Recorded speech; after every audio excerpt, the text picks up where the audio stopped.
আসসালামু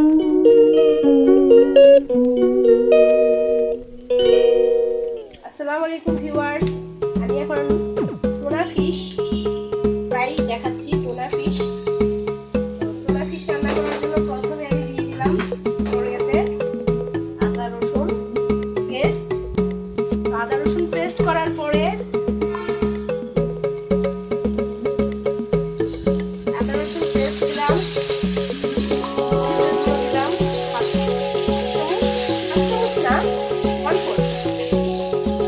তারপর দিলাম ব্ল্যাক পেপার, মরিচের গুঁড়া, দিলাম পেঁয়াজ বাটা, পেঁয়াজ পেস্ট করা দিলাম।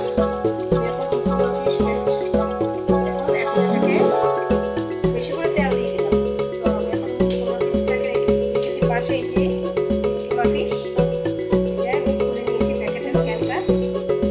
বরফ হয়ে আছে, ফ্রিজ থেকে নামিয়েছি তো বরফ হয়ে আছে। এখন আমি চুলাটা দিব। এখন আমি মেজারমেন্ট কাপে হাফ কাপ পানি দিয়ে দিচ্ছি।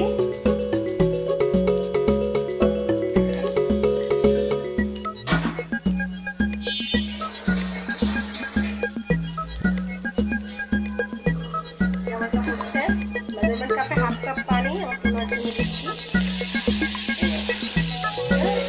মশলাটা যেন না পুড়ে যায় সেজন্য দিয়ে দিলাম। সেখানে এখন চুলাটা তুলে নিয়েছি। চুলাটা দিয়ে দেবো সাথে জিরার গুঁড়া,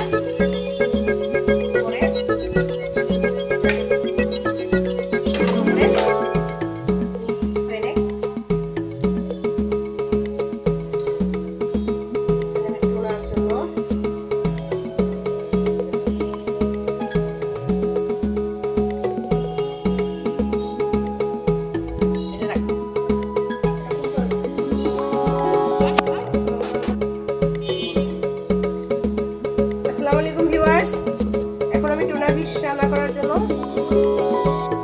টুনা ফিশ দিয়ে দিচ্ছি।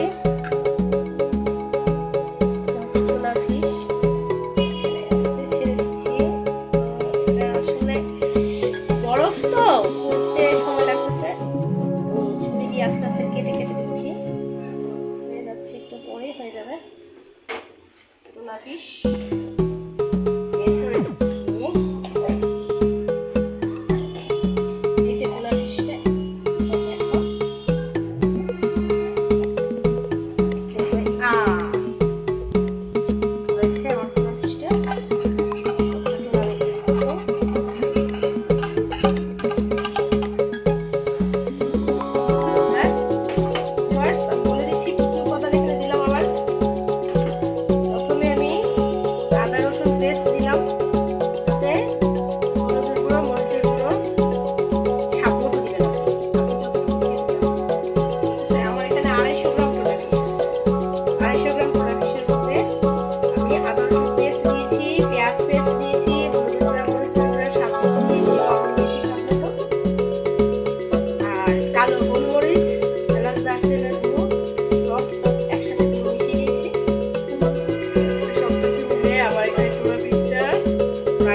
গুঁড়া, শুকনো গুঁড়া ছিটিয়ে দিব উপরে, ভাজা জিরার গুঁড়া, একটু হালকা অন্যরকম একটা টেস্ট আর স্মাইল পাচ্ছে। গান দিয়েছে, ওয়াহ, ফাইন একটা স্মাইল বেরিয়েছে। আমার এটা হয়ে গেছে। আর একটু জিরা গুঁড়া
মশলা গুঁড়া দিয়ে দিলাম টেস্ট বাড়ানোর জন্য।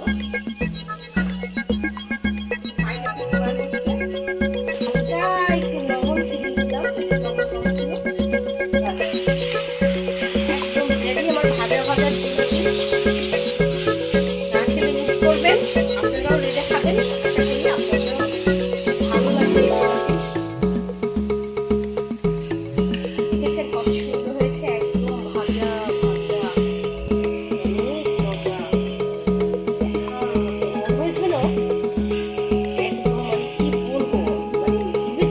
এসে যাচ্ছে খাওয়ার আগে। কাঁচা মরিচ একটু গোটা খাই তো, তাই একটু ভেঙে না দিয়ে গোটা গোটা দিলাম। আশা করি ভালো থাকবেন।